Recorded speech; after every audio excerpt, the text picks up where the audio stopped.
look at all that money, yeah, the money that they spend. Take another look now and take some time for hemp. No cut trees for paper, cause it hurts the environment. Stop deforestation, yeah, it's time for hemp. Oh, an acre of hemp makes 20 barrels of oil. No need for pesticides to poison all our soil. People got no food, they got no clothes, they got no rent. Right now, it's time for hemp. Thank you for taking Time for Hemp. I'm your host, Casper Leitch. You are listening to Time for Hemp all around the world on Tumblr, SoundCloud, iTunes, and of course, iHeartRadio. We are the only all-cannabis broadcasting network on iHeartRadio. And when you come to our website, you can listen to us 24 hours a day, 7 days a week. It's no longer just my lonely little show that's doing the broadcasting. We have about 40 hosts on the network that are bringing to you original content about the need to end prohibition. It is Tuesday today, and on Tuesday, we celebrate all the hardworking people up in Canada. And my joint host is Kriston from KDK Distributors. Good morning, Kelly. Hey, how goes it, Casper? I'm feeling pretty groovy, I must say. This would be a good day to start the seeds of love for the holidays, and maybe even the seeds of joy for a long and happy path in life, huh? I agree. It's always a good time to plant, isn't it? As long as you're doing it indoors. It is, and I want to let my audience remember that every time you hear the word joint on the Big Joint broadcast, nearly 2.5 million people all around the world pack their bongs, their pipes, their vaporizers, and twist up their joints to take Time for Hemp.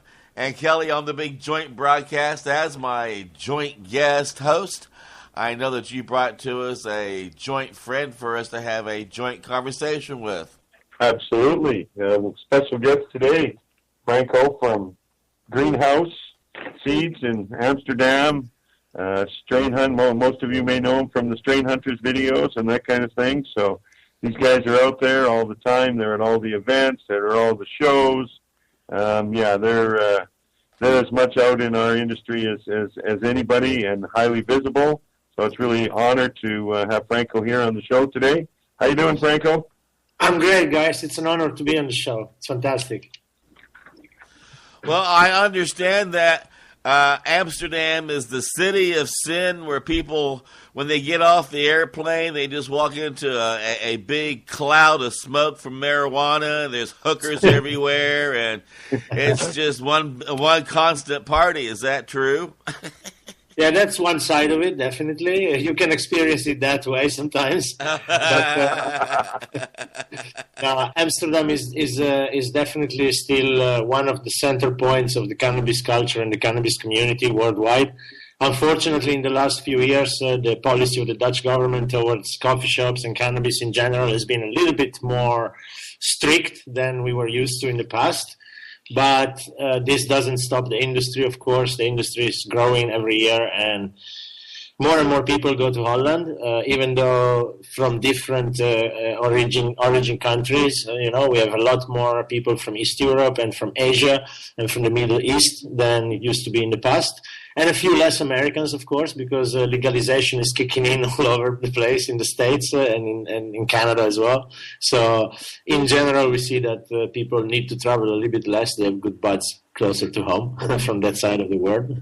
But Amsterdam stays Amsterdam. It's always special.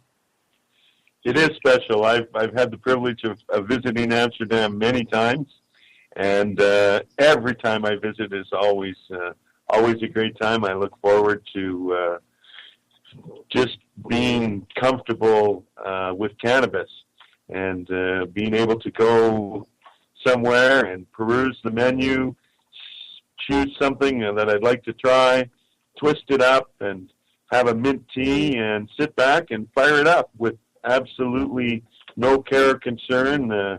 anybody busting in the door or worried about whatever. It's as a Canadian who's here in Canada, we don't have that here, or that ability to be able to do that here. It's an amazing feeling for Canadians and or Americans previously to go to a place where cannabis is accepted and it's a part of people's daily lives. And it's really, really special.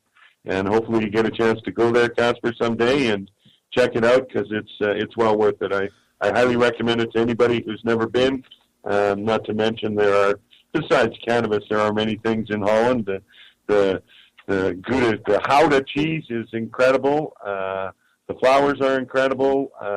And the museums, and of course, for a guy being from Canada, we have something here that's 100 years old. We think that's old. I've been in buildings in Amsterdam that are 800 years old, and so it's really, really different. And don't forget 18 million bikes in the country.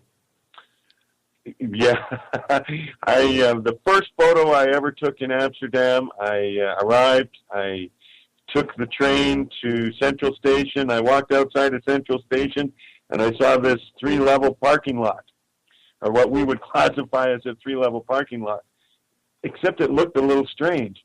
It was full of bicycles and nothing but bicycles. It was an incredible sight, and I've never seen that many bicycles in one spot in my life. That was the very first photo I took in Holland.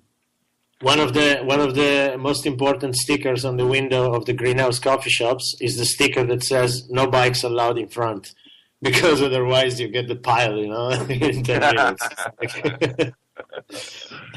Yeah, without a doubt, it's a little different, and of course for me as a North American, just walking around Amsterdam, and I'd be walking along the sidewalk, and most of the time, of course, I'd get the ching, ching, ching, somebody would come along on a bicycle, because, of course, I'm in the bicycle lane. But, when you, as a North American, when you're off the road, you think you're on the sidewalk and you're good to go. You definitely have to be aware a little bit more there when you're walking around, because there's not only automobiles and buses, but people on bikes. Yeah, definitely. Crossing the road, it's like, okay, there's the pedestrian, then the bike lane, then the automobiles, then the train, then a train, then automobiles, then a bike, and then pedestrian. So it's like very, very different than crossing the street here. So you definitely got to have your wits about. Complicated traffic there, yeah, definitely. So what's new with Franko? What's going on with you guys? I know I'd like to ask you a little bit about the power feeding. Some of my guys here, a couple guys that work at KDK, are medical patients, of course, and they can grow their own, and they're both using it right now. And I'd like to hear a little bit more about it. I'm really glad to hear that. Well, at the moment, it's one of the sides of our company where we are putting the most effort, just because it's been a long process for us to get into the market of cannabis fertilizers, and it took us several years, actually 6.5 years of development, until we were able 2 years ago to launch powder feeding, first just on the European market. And little by little, it really had good results. We got great feedback back from the growers all over Spain, all over Europe, actually. And until the moment, 6 months ago, we were able to obtain permission to ship and sell powder feeding to North America. And that was a very exciting moment, because that's when we realized that the potential of this fertilizer is really worldwide, and the feedback that we're getting from North American growers, it's amazing. So we are very, very excited. We have at the moment only 7 states in the United States and Canada where we are able to sell our product, but we are looking into more and more licenses, and we are expanding into South America. We are going to go to the expo in Santiago de Chile in a couple of weeks, on 21, 22, 23 November. And there is going to be kind of our big launch on the South American market for the powder feeding. And it's a very revolutionary product, because it's very easy to use compared to most fertilizers for cannabis on the market. It's a single component fertilizer, and it's 100% mineral in powder form. So this gives it a very long shelf life, very easy to transport, very easy to move around. And also very easy for guerrilla growers that don't have to carry liquids around anymore. They can just carry a little pouch with powder and produce thousands and thousands of gallons of solution. The price is very attractive on the market. It's one of the most competitive, actually. And yeah, we are very much into making sure that everybody gets aware of powder feeding, and we are giving a lot of free samples to good growers, to forum growers, to people that are visible in the cannabis community, and this is definitely paying back. One thing I'd like to mention that I was impressed by how simple it is to use. 10 grams of power feeding, and into 10 liters of water. So definitely, it's very very easy to mix. It's very soluble. All the minerals inside are in chelate form, so they are ready available for the plants. And the only thing that we advise is for growers who use rainwater or osmotic water, is to add a little bit of extra calcium. But most of the 95% of the growers in Europe, they use tap water, which contains enough calcium everywhere to balance. So it's a very easy to use product, definitely ready to use. Now, when you say you need to add calcium at that juncture, I notice also that you recommend the power feeding is the same. You use the same product from beginning to end. Any ideas or recommendations for something you might add during the flower to increase anything? No, definitely not. You can use boosters. You can combine any booster that you feel comfortable with the powder feeding, but it's not necessary in the sense that the powder feeding already contains the perfect balance based on different type of plants. So we have a powder feeding for indicas, one for hybrids, and one for sativas. And that's the way we differentiate in the composition of minerals. We made sure that the sativa one, for example, makes the plant stay greener for a couple of weeks longer into flowering because of the long flowering period of the sativa plants. The indica one is very quick to give results when the flowering begins, and it's very quick in inducing the plants for resin production. So they are very specifically targeted to the three main categories of cannabis plants. What we advise is to keep watching our website, because we are developing ourselves a couple of extra products to add to the line, and I cannot say much at the moment. It's still all in the R&D department, but in the next 6 to 12 months we will come on the market with something very exciting that people can complement. Excellent. Well, I know it's easy to use and certainly to transport. From a distributor like myself point of view, not having the liquid in there, the shipping charges are, especially for a country like Canada where it's so large and large geographically and we're spread out, shipping charges are very much a major concern. And if you're shipping liquid, that's very costly. Definitely, yeah. So plus. Cool. Well, I like it. And you mentioned Santiago. I may be there. I have intentions of going, but I haven't booked a flight yet. I'm excited. I've never been to South America, and I know some big things are happening down there. We have another fellow on the show, who does his own show, Mike Bafari, who does a Spanish version of the same program that we're running today, and I'm excited to go down there and be a part of the scene. It's really happening in South America. Definitely, South America is definitely a place where many things are happening. Uruguay legalized is the only country in the world where cannabis is legal from a government point of view and government produced. Also, the first licenses are being given right now to the bidders for growing for the Uruguayan government. In Chile, the situation is quite tolerant. There are a lot of grow shops. There is a lot of growers. Argentina is turning fast. The Argentinians are very much avid cannabis consumers, and even though in Argentina it was not too liberal until recently, the things are changing fast. Colombia is very liberal. Venezuela is getting liberal. The only place in South America that stays fairly rigid towards cannabis use and cultivation is Brazil, actually. But it's inevitable that there will also turn at one point, because it's a general global trend towards tolerance and regulation. So it's inevitable. And yeah, we are very excited about the expo in Santiago. Last year was incredibly busy, over 30,000 people in 3 days. And it's very warm there. In November, it's full summer, of course. So it's very pleasant and great crowd, very passionate people, very much cannabis fans, so exciting to be there. Wow, 30,000. I've never been to a show with that many people in it. That's yeah, awesome. it's huge. It's actually in a very big park in the center of Santiago, and it's the atmosphere is more of a festival, of an outdoor cannabis festival than a real trade show.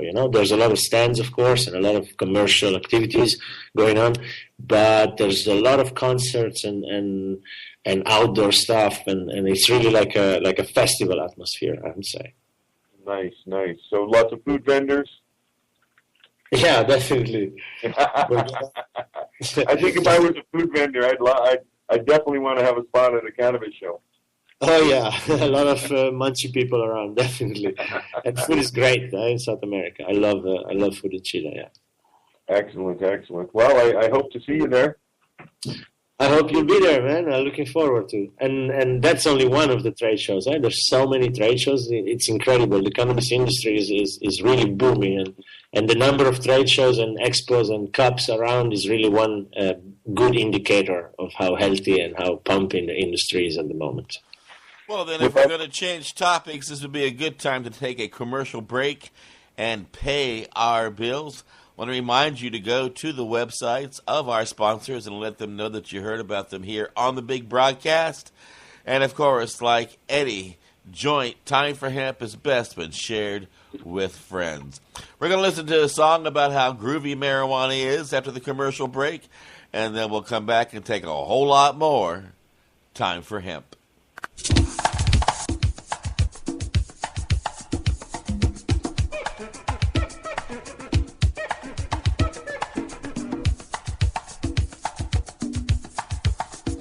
You are listening to the Time for Hemp Global Broadcasting Network.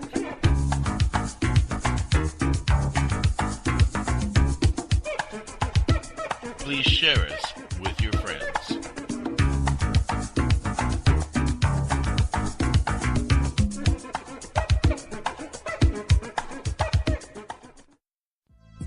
THCF Medical Clinics are the premier physicians clinic in the United States. THCF has offices all across the United States from Hawaii to Michigan. THCF Medical Clinics has helped approximately 150,000 patients obtain their medical marijuana permits to legally possess, grow, and use medical marijuana. If you have chronic pain, multiple sclerosis, or any other neurological degenerative disease, or if you have any gastrointestinal disorders such as GERD, irritable bowel syndrome, or if you have AIDS, cancer, spastic disorders, seizure disorders, or glaucoma, call us at 1-800-723-0188 or visit us online at hemp.org. Again, the number is 1-800-723-0188 and the site is hemp.org.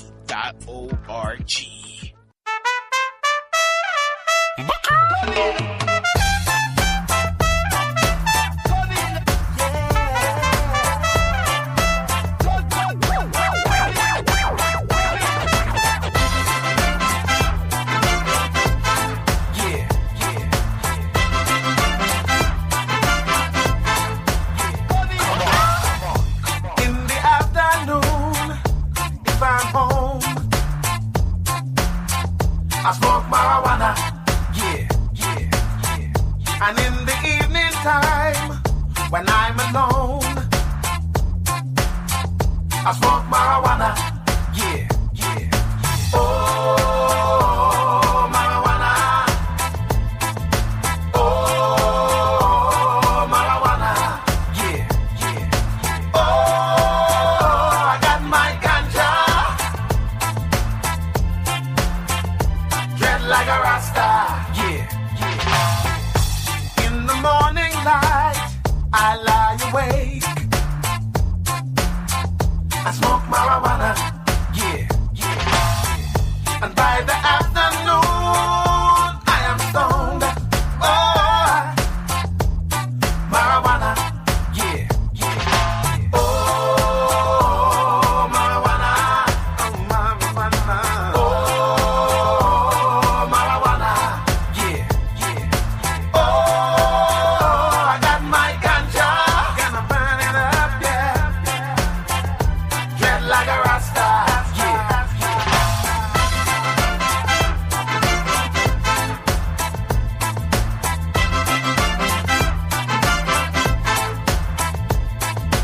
They smoke it up, marijuana.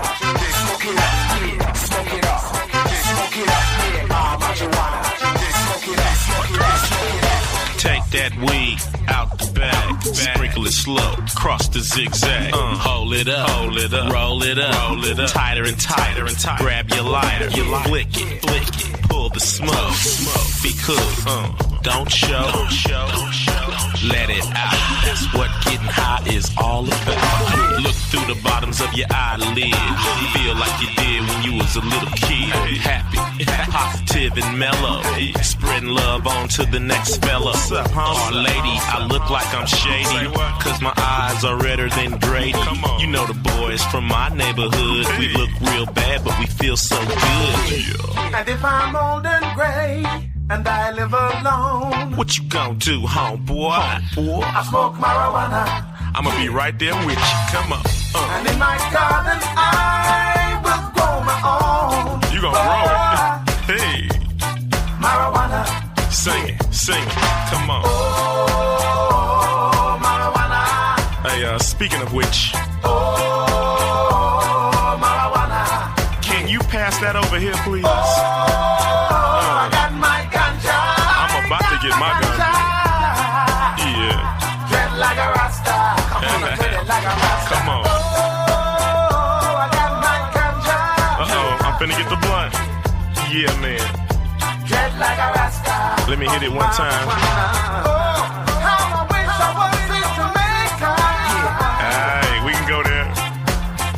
We dread like a rasta. Yeah, man. I got my ganja. I got my ganja. Dread like a rasta. What's up? Yeah. Marijuana. Gonna burn it up, yeah. Yeah. Marijuana. Gonna burn it up, yeah. Yeah. Marijuana. Gonna burn it up, yeah.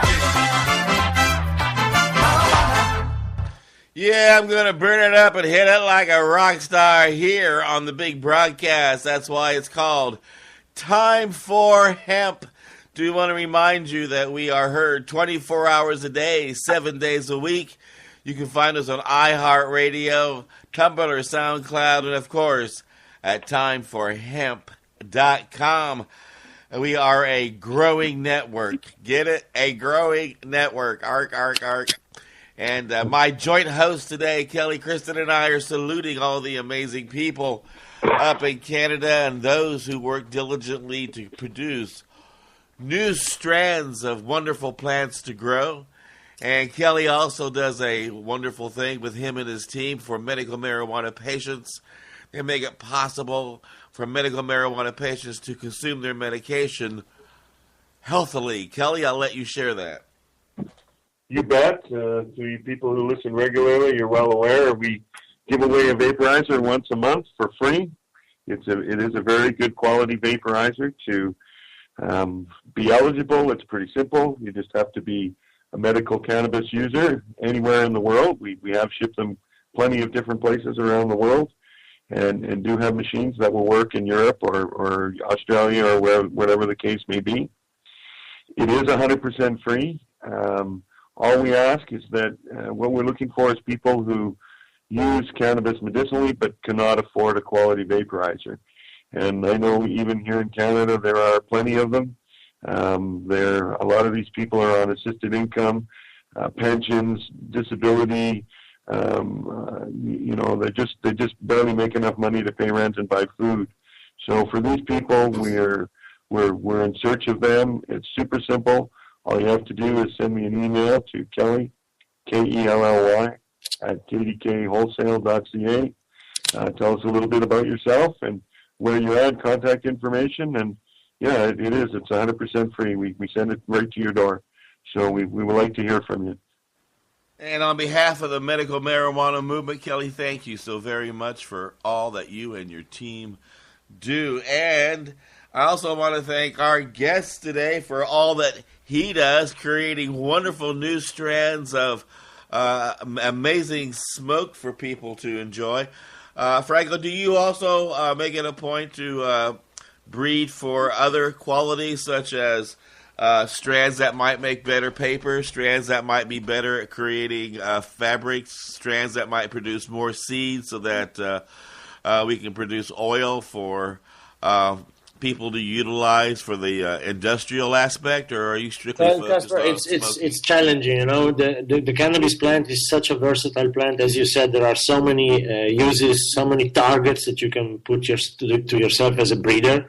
In my case, we are mostly focused on the recreational and medicinal market. So in our case, it's more, I look at it from a point of view of flavor and effect recreationally, and I look from a point of view of patient feedback and scientific research when it comes to medicine. Of course, when we create new strains, we don't only look at the effect. When we were the company who created the first flavor wheel for cannabis, inspired from the coffee and the wine industry, where these kind of tools have been used for decades already, to kind of create a map of the palette and to evaluate different flavors. And this became very quickly a breeding tool, in the sense that coupled with terpenoid analysis, with chromatography analysis and terpene columns, we could see that a certain type of flavors really belong to certain terpene peaks in the resin. And by starting to analyze all our strains and all our crosses, we started to see that there is a way to breed just based on flavor, for example, without considering the effect of the plant. But of course, the effect is very important. So when we make new strains, it's those two parameters that we mostly consider. Okay, Kelly, I pass the questions to you. You bet. We had just touched on some trade shows, obviously the upcoming one in Santiago, and some cups. I imagine you were, I don't know if you were in Denver here just recently. Can you? Yeah, we were actually at last April's 420 Cup in Denver. We are doing a lot of trade shows, of course. We're going to go to Santiago 21 to 23 November. But even earlier than that, just this coming weekend, I'm going to be in Prague, for example, for the CannaFest trade show, 6 to 9 of November. It's a very big trade show. It's also around 30,000 people visiting in 3 days of show. And at the moment in Czech Republic, the cannabis industry is very hot. There's a lot of developments, so it's a very good base to reach all the customers from Eastern Europe and Central Europe. And there's more. There's the Cannabis Cup, the High Times Cannabis Cup in Amsterdam, just after the Santiago de Chile show. The cup this year is 23 to 27 of November, so it's actually overlapping with for 1 day with the trade show in Chile. And then we jump to the next year with the Barcelona trade show, the Spannabis, Madrid trade show, Malaga, and the Swiss one is quite a small one, but there's also a small one in Italy this year. So it's a very bursting industry here in Europe. And in America, of course, the cups. There's so many cups now, San Francisco, Denver, Las Vegas. There's big events going on there. So we're very excited to see if in the future we'll be able to maybe join that side too. Excellent. Yeah, I enjoy that part of the business. But obviously, with them cropping up all over the world, I guess, do you have any idea how many trade shows you do in a year? Yeah, only for the greenhouse seed company and the strain seed bank. In a fiscal year? No, honestly, it's between 10 and 15. At least, yeah. Because now we're starting to do trade shows with the powder feeding as well. We were just recently in Boston for the hydroponic show, and in the UK for the hydro show there. So yeah, it's becoming more and more. We have to actually split our crew now to make sure we get all the shows. Yeah, I know, it's amazing. And for me, it's difficult to know how many or where to go to or which ones are important. Yeah, if you keep watching the market, it's interesting to see the changes. You know, for example, the show in Czech Republic started as a fairly small event a few years ago, but it grew really fast into a very major thing in the cannabis calendar. And Barcelona has always been one of the predominant ones by number of people and by importance. But of course, Vienna is also very nice now. It's a good expo, and Santiago de Chile is huge. Last year was much bigger than I could ever expect. So it's always interesting. And the Cannabis Cup in Amsterdam stays for me in my heart one of the most enjoyable events, because it's one of the oldest and it's still like a classic, you know, all these people coming to Amsterdam for a week of smoking, and then all the coffee shops, tours, and people going around and with the maps, and it's really fun, definitely. Yeah, I've been to many Cannabis Cups, and I can assure anybody who hasn't been, if you ever get an opportunity to go, it's a phenomenal experience. It just adds to the whole Hall or Dutch experience, being able to attend this event and then do all the other things that you can do there besides that. It's amazing. You're in a coffee shop and you twist one up and you're sitting beside somebody from Morocco, and then somebody sits down beside you from South America, and you may not even be able to speak to each other, but the word of cannabis is you know, you just pass it, and everybody's smiling and laughing and thumbs up, and it's a phenomenal thing that people from all around the world are just the same as you are. Definitely, it's really, you can really see when you are at the Cup in Amsterdam how this plant connects different people. Definitely, it is a connection, and I like you say, just and I'm sure even for you, a lot more experience than I have at meeting people from around the world. And what a great connection there is for cannabis. And I always say it would be a real peaceful world if we could get everybody smoking cannabis. Yeah, definitely. When we travel with the Strain Hunter documentaries, we see how cannabis is perceived differently in different cultures, but how there are so many common trends and so many similarities in the way that it helps people, you know, in life, and as a medicine, as a recreational substance, sometimes even as a religious aid. And it's incredible how many hundreds of millions of families manage to live just above the poverty line, the so-called poverty line, because of this crop. And if they wouldn't have this crop, they would literally start having serious issues in their lives. So it's interesting. In our developed world, we only see the most fun part of the cannabis, you know. But for a lot of people around the equator, especially in 2-3 continents, it's really a matter of survival, you know, and a matter of cash crop and survival crop. So it's a complex issue. But that brings me actually to talk a little bit about the Strain Hunter documentaries. Nice. You have a new one coming out soon? We are definitely filming the next one in the beginning of 2015. We had to take a break over here because we opened recently 2 clubs. We helped opening 2 clubs in Spain, Strain Hunter clubs. So we had to kind of dedicate ourselves to that a little bit. But in 2015, we are definitely filming our new documentary. I cannot tell you where because, of course, it makes it very complicated when the knowledge spreads too early, as you can imagine. Yeah. it's always challenging. But I can tell you that seeing the incredible success of the last Colombia documentary that we produced with Vice, we definitely are not stopping with Strain Hunters. It's an ongoing project, and it's something that we consider one of the best platforms to present the world with what we are really doing in the background, in the backstage of our companies, and also to really give a lot of information about the reality of cannabis in different parts of the planet. And we really enjoy doing it, and we are going to continue for sure. Awesome. I know there are a lot of fans out there, me included. And, of course, there's one major function that this Travels has that let's not forget about that, which is recovering genetics. Thanks to the Strain Hunter Travels, we are able to recover a lot of landrace material, a lot of original strains that are specific to a geographical area that's been isolated for a long time, that's been inbreeding with itself for a long time.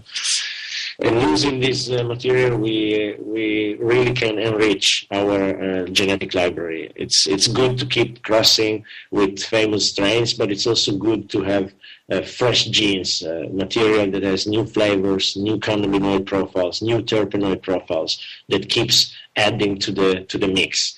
Otherwise, we end up crossing all over the same varieties, and this is not good for cannabis. So yeah.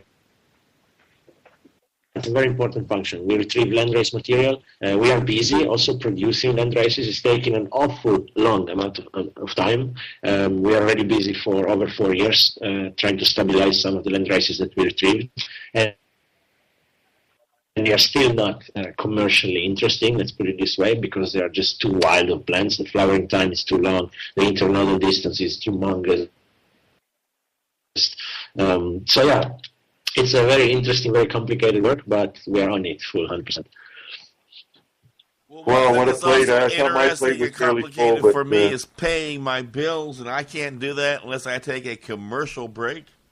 So we're going to do that, and we'll be right back here in about 2 minutes on Time for Hemp.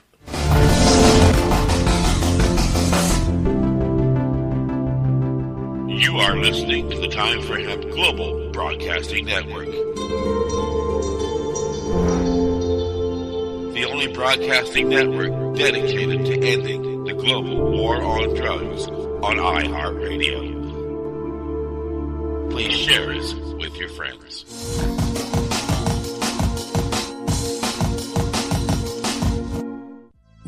THCF Medical Clinics are the premier physicians clinic in the United States. THCF has offices all across the United States from Hawaii to Michigan. THCF Medical Clinics has helped approximately 150,000 patients obtain their medical marijuana permits to legally possess, grow, and use medical marijuana. If you have chronic pain, multiple sclerosis, or any other neurological degenerative disease, or if you have any gastrointestinal disorders such as GERD, irritable bowel syndrome, or if you have AIDS, cancer, spastic disorders, seizure disorders, or glaucoma, call us at 1-800-723-0188 or visit us online at hemp.org.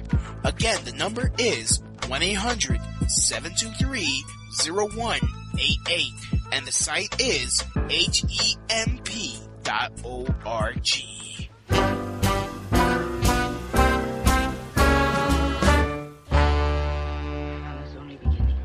Well, now, chocolate cake makes my poor stomach ache, and all those pills are too much for me to take. I don't like cocaine 'cause it makes me all uptight, but coffee and reefer makes me feel alright. Crystal meth will make you high. Yeah, coffee and reefer does make me feel all right. It's Tuesday. We are celebrating all of the hardworking activists up in Canada, C-A-N-A, Canada. I don't know, some country above the United States. Groovy place you should hang out. And we've got somebody also on the line who is very active in producing new species of cannabis for us to enjoy.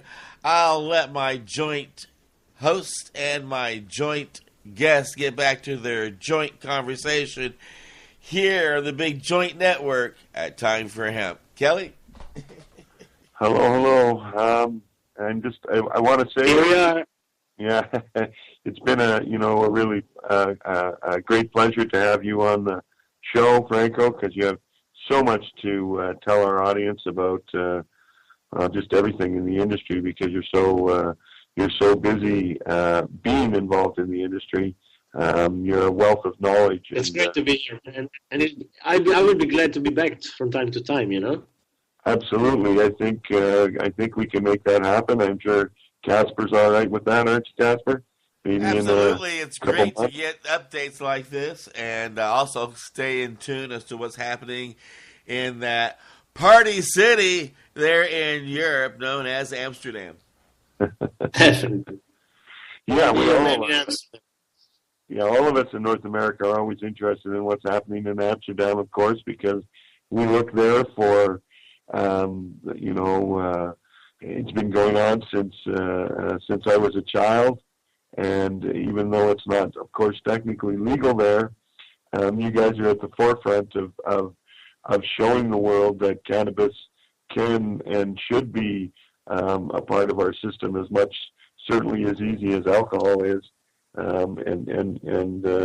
It's a pleasure to be there and enjoy that particular situation, and hopefully we can make that happen in North America sooner than later. Well, Franko, another thing I'd like to ask, because I know that my guys here are interested in, you have a few new strains out that are available that look pretty awesome. As you know, we also have Strain Hunter Seed Bank. It's a younger company that we started just a couple of years ago because we thought the documentaries are becoming so popular. We are going to launch land races as soon as we are finished with the stabilization process and with producing enough stock. So we launched the Strain Hunter Seed Bank, and there we have very, very exciting plants. The Flower Bomb Kush is for sure the most famous one because it's the one that won the Cannabis Cup last, and definitely also the Damnesia is really famous. We also made the auto-flowering version of the Damnesia, so it's AMS times Amnesia, very famous strain. We have a skunk auto-flowering. We have American strains like the Afgui and the Caboose, which are very much popular now here in Europe and certainly still popular in North America.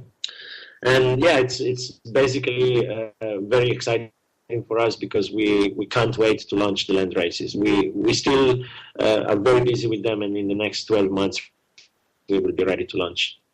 Well, that's awesome. That's a lot of new strains in a very short period of time.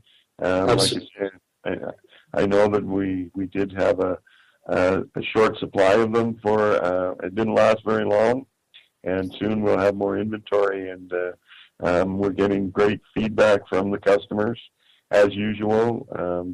I can say honestly, being in the seed business and selling them for close to 7-8 years now, we've had really, really great success with Greenhouse, and they continue to be our number one seed company, and I'm sure it's going to stay that way. Obviously, that's right. You and Ariane and the rest of the crew there are continually, nutrients, new strains, new land race videos. Wow, I can't imagine. I think long ago you probably thought, used to say there's not enough hours in the day, but now I'm sure you say there's not enough days in the week. Yes, absolutely, and not enough months in the year, my friend. Yeah. But that's okay. But you know, Ariane is a volcano person. He always comes up with new ideas, new projects, and we just barely keep up with him. We try to make it all happen, and we don't stop. Yeah, well, no, that's good. It keeps it interesting, keeps you on your toes, and we know definitely keeps you busy. And it's great to see you guys out there and doing so much for the industry, for the plant itself. And we look forward to hearing from you again on the show and fairly soon. It was really, really awesome that you guys invited me. It was a great honor to be with you. And yes, I look forward to be on the show again. Casper, definitely, whenever you want me to be part of your show, just hit me up and I'll be there. Well, that's fantastic, and I know that other hosts on the broadcast will also enjoy having you as a guest on their programming. Also, while we've got a chance to, this would be a good time for you to let the audience become aware of your website one more time.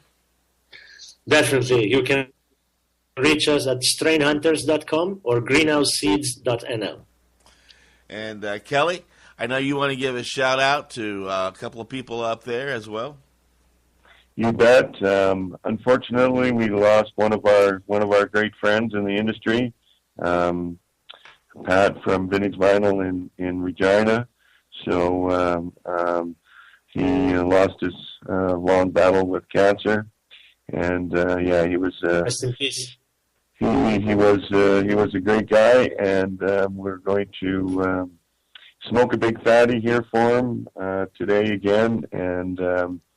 For all of you out there that know him, know what a great guy he was, and we'll see him on the other side where we can rejoin and smoke another fatty with him again there, and also to you medical patients, if you're like to get a free vaporizer, just send me an email to Kelly KELLY at kdkwholesale.ca, and because we sure like giving them away. And I want to remind people that we are a team here now, no longer just little old me making a big noise on the internet. We now have about 40 people who have come together under one umbrella to let the whole world know how important it is to take time for hemp. Look at all that money, yeah, the money that they spend. Take another look and spend some time for him. Don't cut trees for paper, cause it hurts the environment.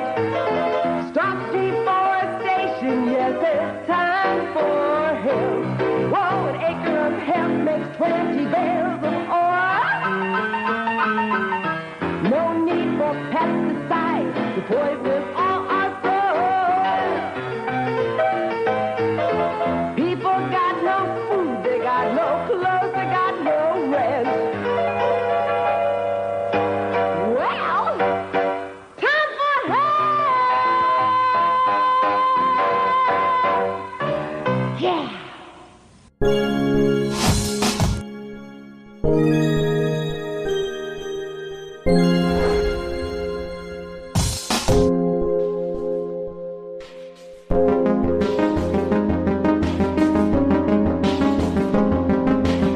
You are listening to the Time for Hemp Global Broadcasting Network.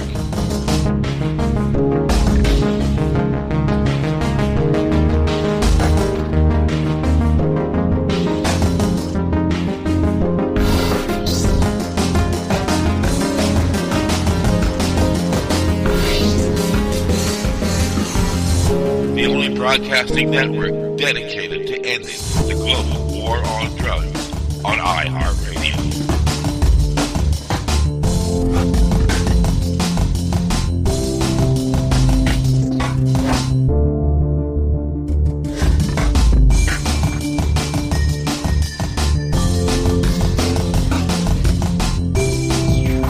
Please share us with your friends. Hi, I'm Scott with Flex Your Rights. We talked last time about some of the ways that a police encounter can get out of hand and even go horribly wrong. And a couple of people asked the same question in response to that video, which is, what do you do if police say they smell marijuana? And this is actually a really tough question, and for reasons that I'll get into, it's something that you might want to learn more about, even if you don't actually use marijuana. The truth is that you don't have a lot of options in this situation.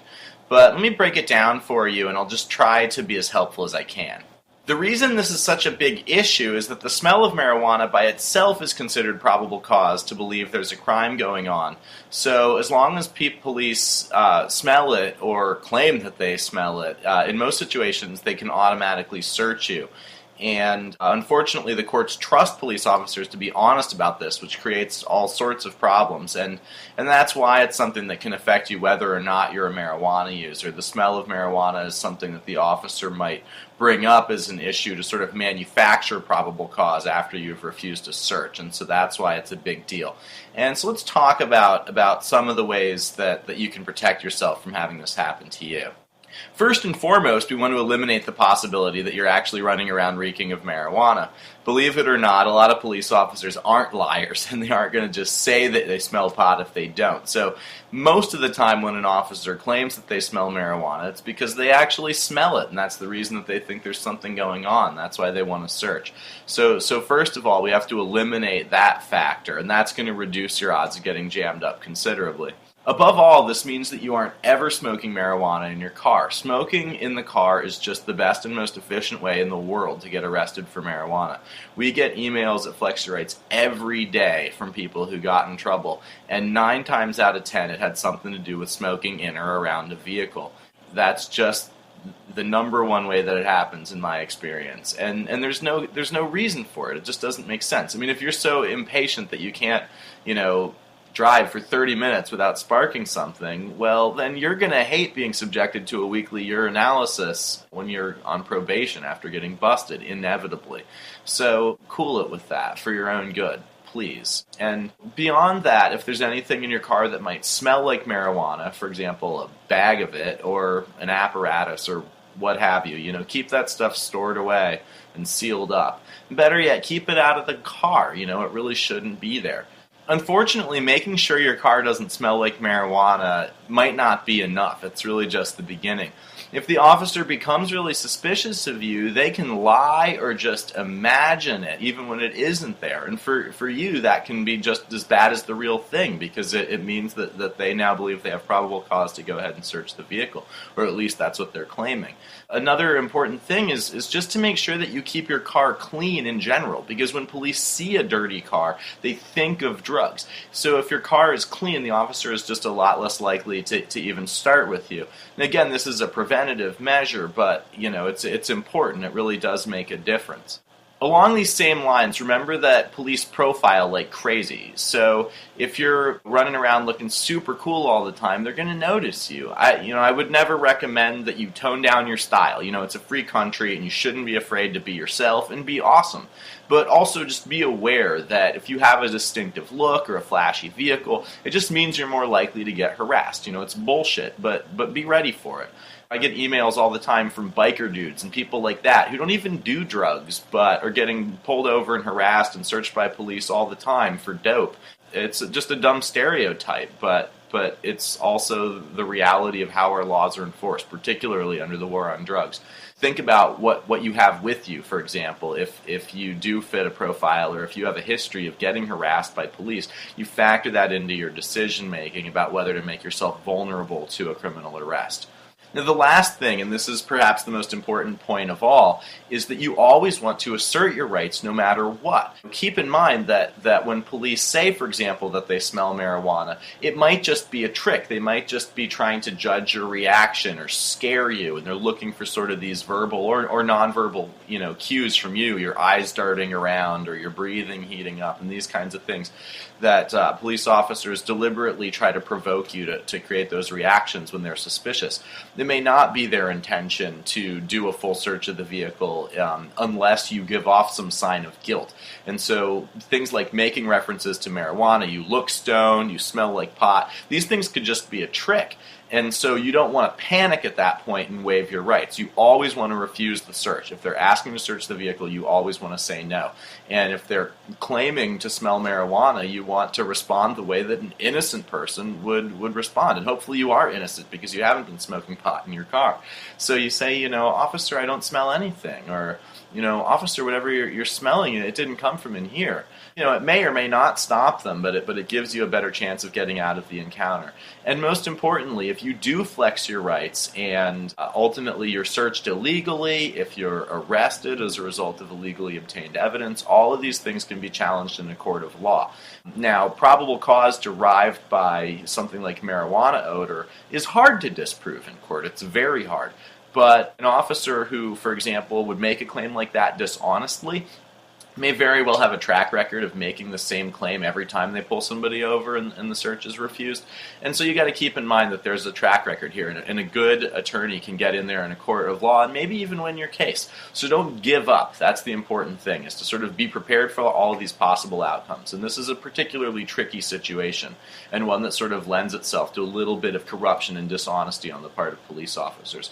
But if you're ready for it, and if you make the right choices, if you keep your car clean, if you assert your rights, even this situation is something that you can have a chance of driving away from safely. And finally, please do check out our website at flexyourrights.org. We have a detailed frequently asked questions page there that we've spent years putting together, so you'll find a lot of interesting information. And our videos, of course, are all available for free here on YouTube. But our excellent instructional videos with live actors and cops and all that stuff, those are also available on DVD for a small donation through our website. So if you can afford to make a donation and you'd like to get the DVD, we really do appreciate your support. So thanks again, and be safe out there. Just give me a second, let me take a dry, you know.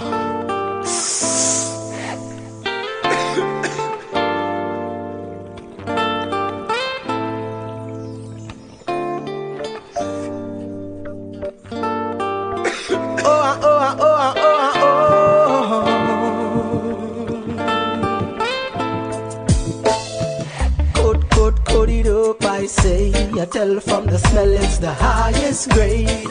Noof, but it ain't gonna waste, cause I love to blaze up the Mary J. Puff it up all day. Wicked heart tremble when the chalice blaze. A good stuff flowing through my brain, tranquilize the pain. Oh, this herb stimulating my mind.